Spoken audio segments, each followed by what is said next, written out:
Maithili express की शानदार प्रस्तुति।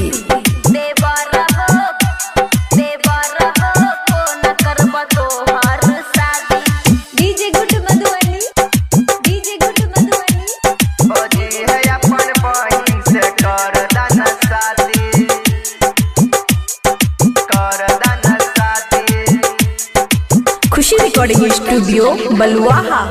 छोटकी भौजी है हम छियै कुमारे, किया यो कहू न। छोटकी भौजी है हम छियै कुमारे भौजी है। हाँ बोला की कहे छो। भौजी है अपन बहिन से कर दान शादी, भौजी है अपन बहिन से कर दान शादी, जल्दी कर। छोट छादे बार नाए भेल तोर उमर हो, छोट छादे बार नाए भेल तोर उमर हो। देवर हो देवर हो को न करब तोहर शादी, देवर हो को न करब तोहर शादी। भौजी है अपन बहिन से कर दान शादी।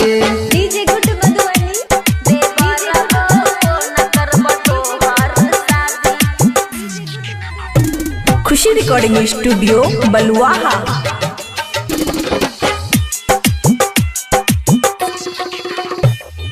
पिछले बार गेल रह हमरे तू संग हो, देखते बहिन पमेड़ देला लाइन हो, देखते बहिन पमेड़ देला लाइन हो।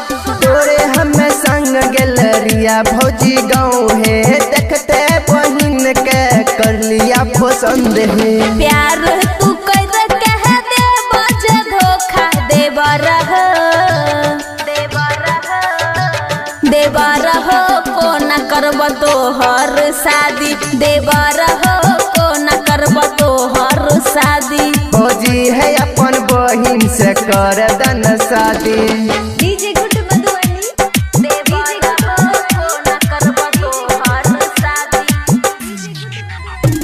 खुशी रिकॉर्डिंग स्टूडियो बलुआहा।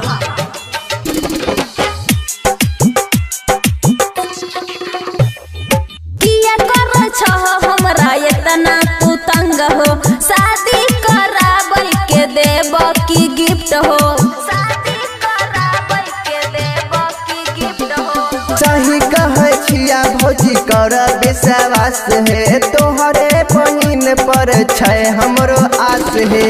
राइटर बबलू अमित कर ले तू प्यार हो। देवर हो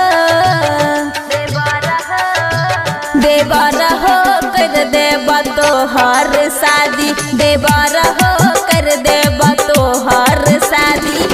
आबल दो है लगन में करा दे तोहर शादी। खुशी रिकॉर्डिंग स्टूडियो बलुआहा।